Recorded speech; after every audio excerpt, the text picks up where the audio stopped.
కళ్ళు కైపెక్కించే పోకళ్ళు కాటేస్తే కాదంటానా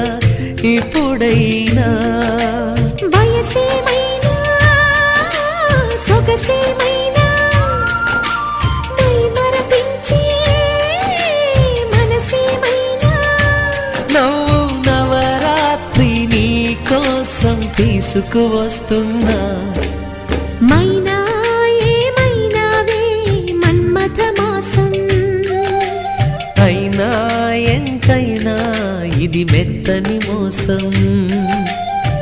తీయనైన తీరిక తీర్చమంది కోరిక నీకు తోడు నేనికా